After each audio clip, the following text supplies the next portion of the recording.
An alien from Planet Happy comes to Earth to spread joy and wonder to the residents. What could possibly go wrong?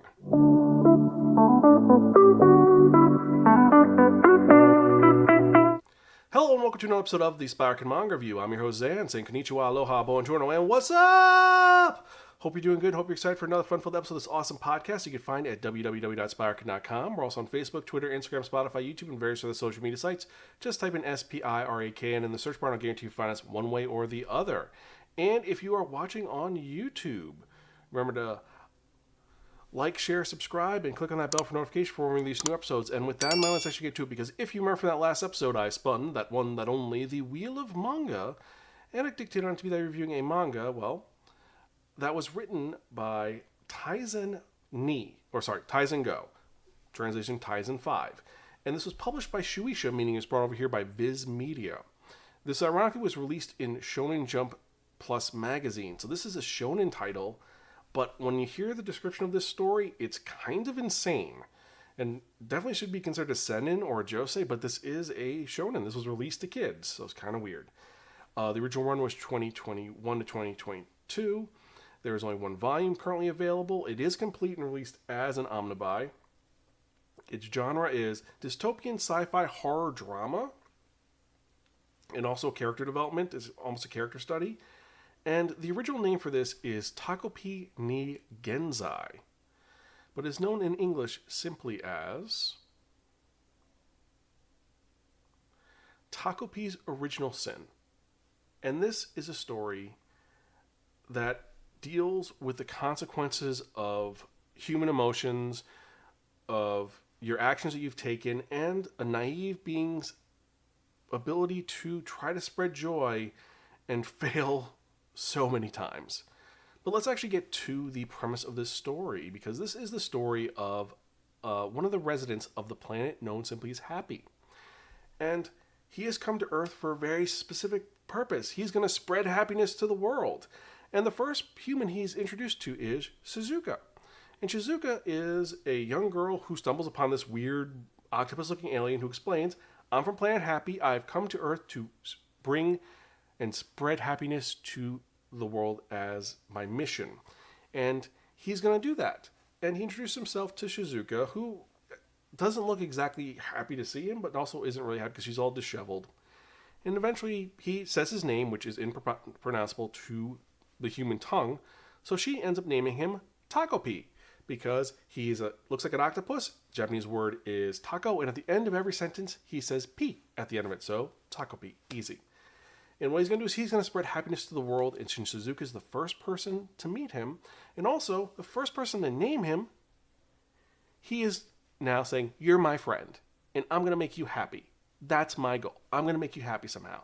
So I've got an idea. I'll use one of my wondrous gadgets to make you happy.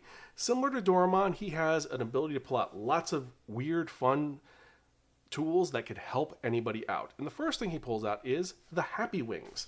The deal with the Happy Wings is that if you put them on, you can fly like a bird in the sky.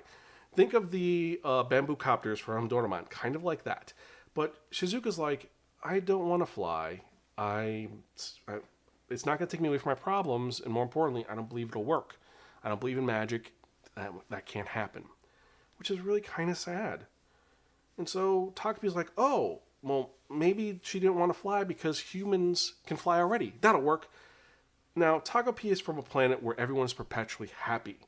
The worst thing that could happen is that if you get an argument with another Happyan, you're going to take his friend card, so he knows you're upset at him, and then you're going to talk about it. That's how it works. That's the most base form of antagonism on Planet Happy. He does not know anything else. He is super naive.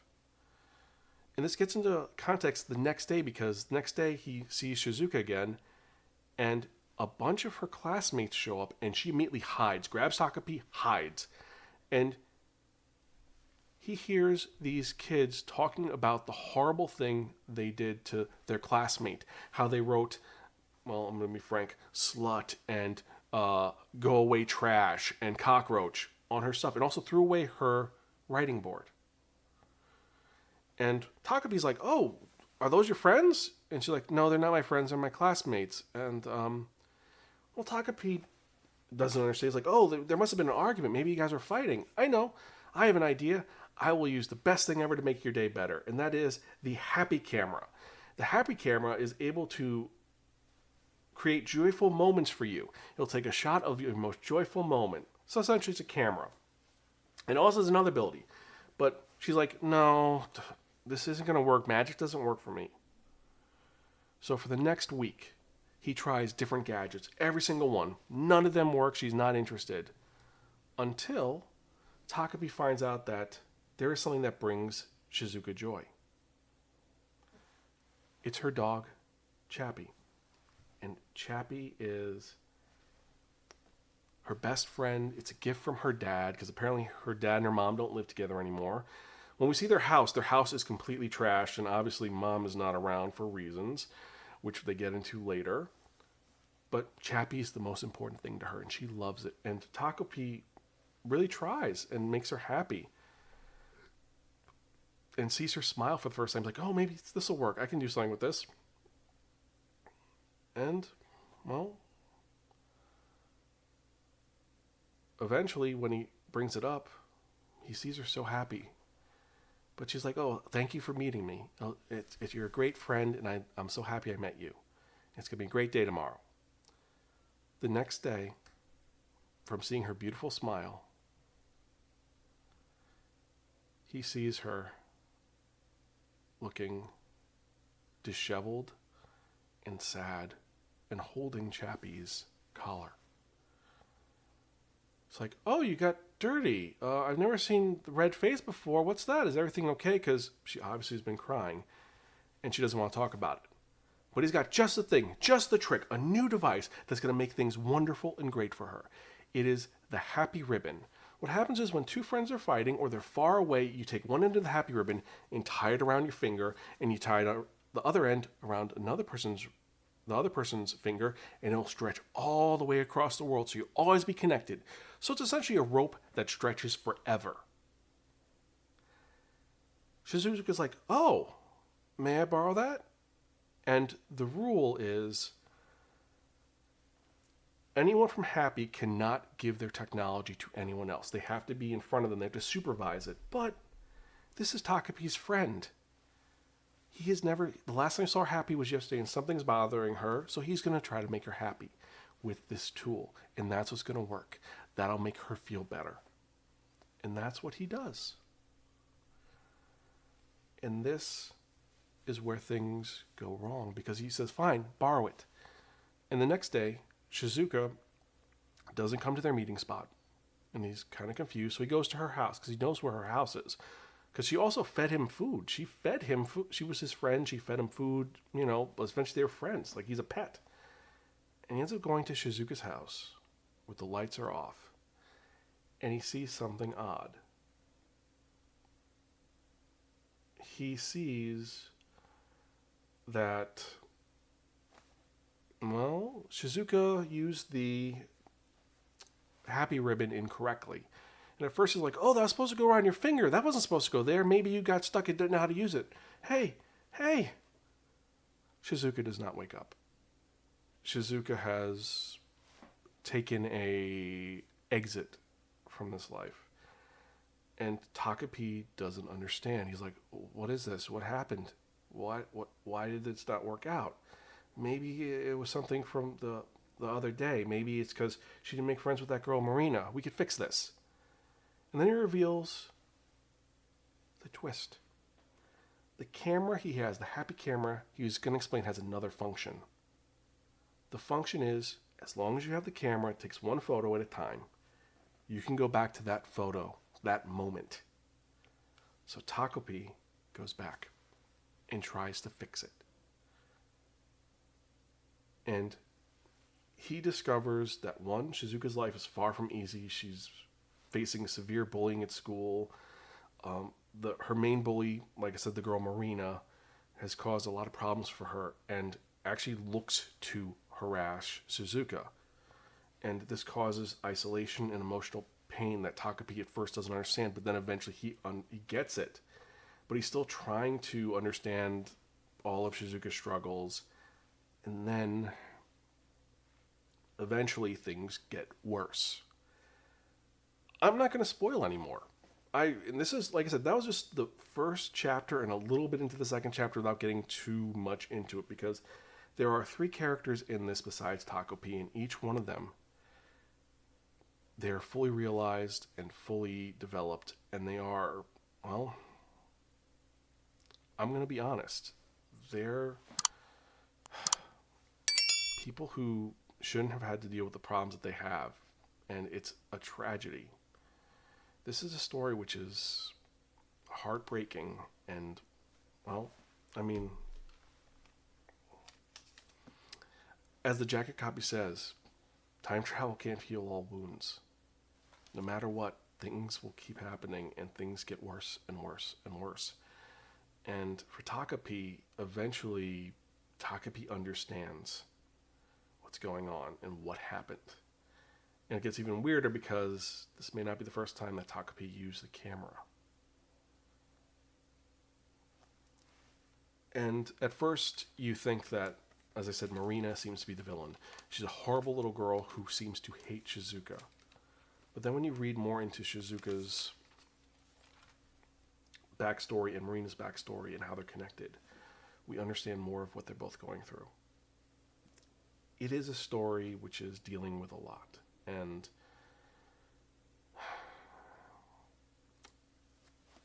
it's a very poignant story that explores loneliness, the impact of bullying in your life, and the search that everyone has for happiness in general. And how even if you find happiness, it is fleeting. But you gotta keep finding that small bit of happiness.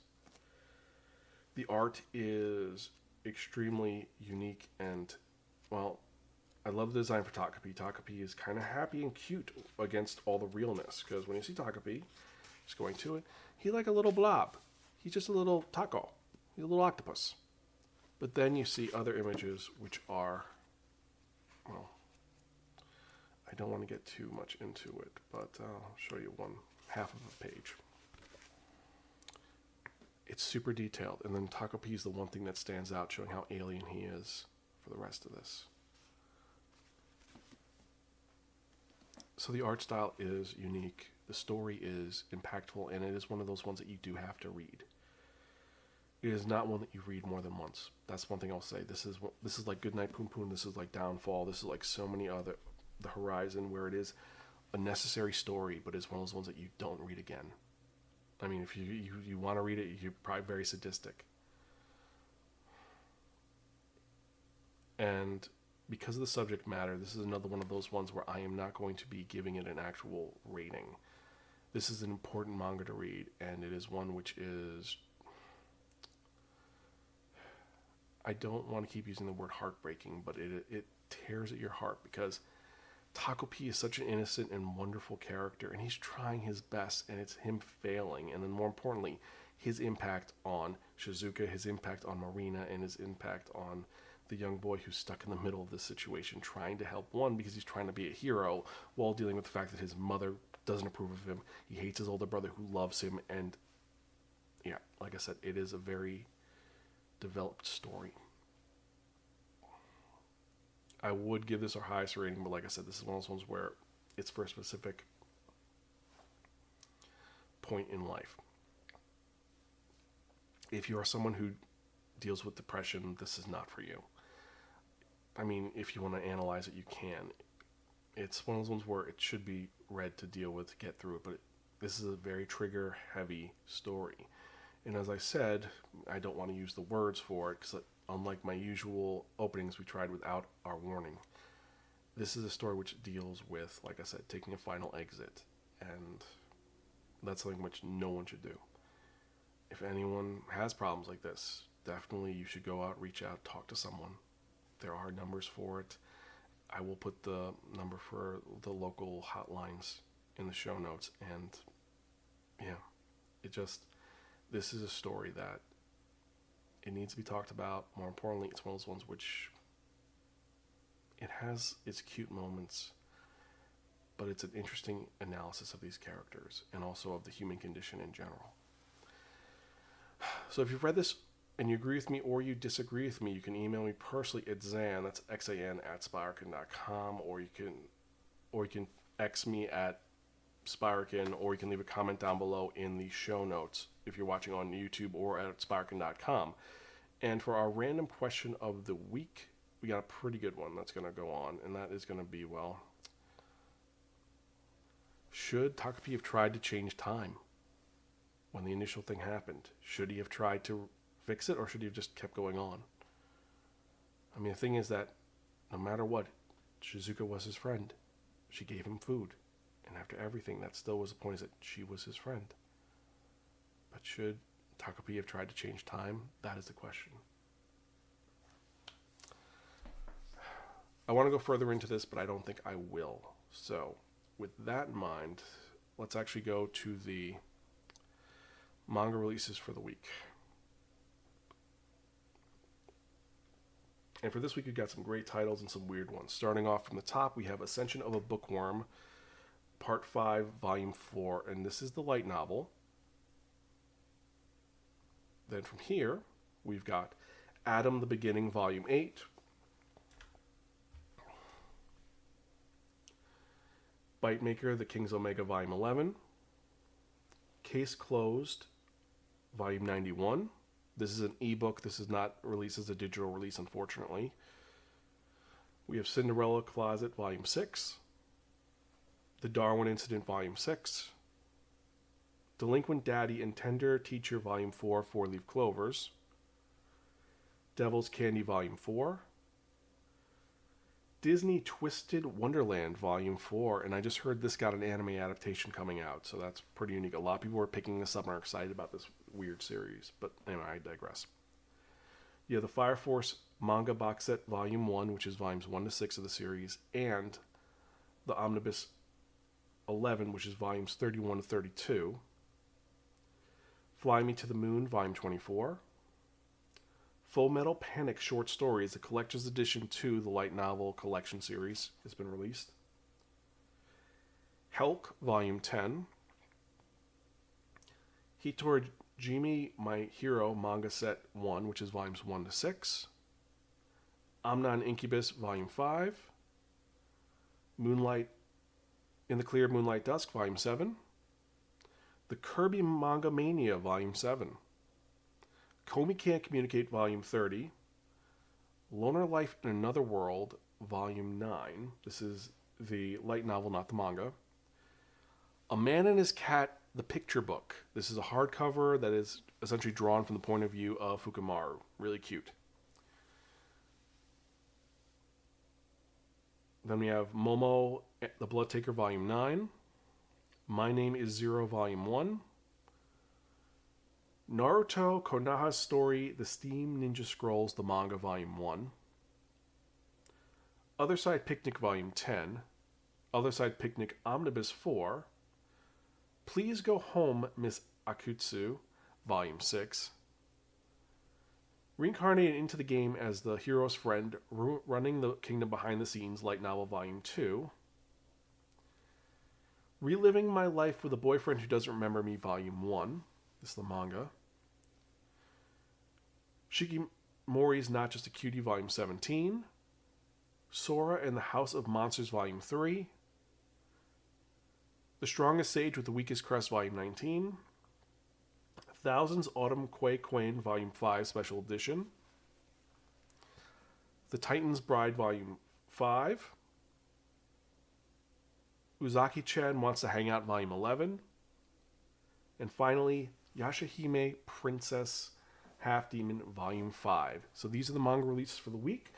A lot of good ones, a lot of rough ones, some which are kind of weird. Which are the ones you're most excited about? Let me know. Email me, zanspiraken.com, or tweet me at Spiraken. For me personally, my top 5 are going to be Ascension of a Bookworm, Part 5, Volume 4, because this is when the series has gotten really interesting, especially because we now have the elements of magic, and also essentially, she's essentially become a godlike figure at this point. So it's gotten pretty good. From that mellow series to what it has become, it has been a great ride. But I digress. Fire Force Manga Series 1, which is volumes 1 to 6 of the manga. I still prefer the Omnibuy, but this is a really good set if you've never read Fire Force before and you don't want to get the omnibuses. Hitorajime My Hero Manga Box Set 1, which is volumes 1 to 6. it's a good series. If you've never read it, it is a very unique one that has a very cult-like following. So worth checking out. A Man and His Cat picture book. It's A Man and His Cat. This is such a great series. Even the live action is such an abomination. So check it out. And then Reliving My Life with a Boyfriend Who Doesn't Remember Me, Volume 1. It seems melancholy, but also intriguing. So worth checking out. The other two I was definitely on the fence about putting on here was My Name is Zero, because I have no idea what that's about. And the other one was the Cinderella Closet Volume 6, because everyone's been telling me to read that, and I'm hearing so many good things. So those are the ones that we are talking about. But again, I digress. So before we go any further, I'd like to thank each and every one of you who are checking out this podcast. Every email I get, every comment I receive, it gives me more motivation to keep doing this podcast. And I love doing this. I want to keep doing this so an old man has to read manga with thick glasses and large print. So thank you so much. Definitely like, share, subscribe, tell your friends about this. And just letting you know, I will be at Otakon. 3 of my panels have been accepted. What 3? Well, 30 years of horror and anime manga, which I'm very excited about because I'm going to be going over 30 years because this is the 30th anniversary of Otakon. And actually the first one I ever went to was the 20th anniversary. So kind of cool going back 10 years completely. We have that. We have manga recommendations for grown-up from the past 30 years. Again, going with that. And last but not least, Happily Ever After, Wedded Bliss in anime and manga. And Greta is actually going to be going to Otakon with me. So that should be great. But I digress. So with that in mind, let's actually get to the part that you have all been waiting for. The most popular part of this podcast. And what are we talking about? We are talking about that one, that only. The Wheel of Manga! Yes, friends, the Wheel of Manga, except no substitute. And what is the Wheel of Manga? The Wheel of Manga is a Wheel of Fortune with 10 slots on it. And what I've done is I've assigned a manga title to each of the 10 slots. So we're going to spin the wheel. Whatever number it lands on, the manga that's in that spot is the one I'm going to review in the next episode of the Spiraken Manga Review, episode 565. Also, let me know what you thought about this opening where I did it without the actual warning intro. Do you like it? Do you not like it? Let me know. But let's spin and see what we're going to review, shall we?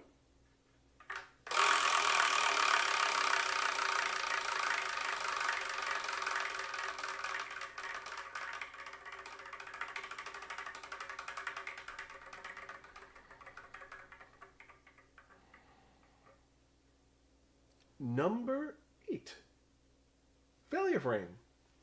This is a light novel isekai adaptation.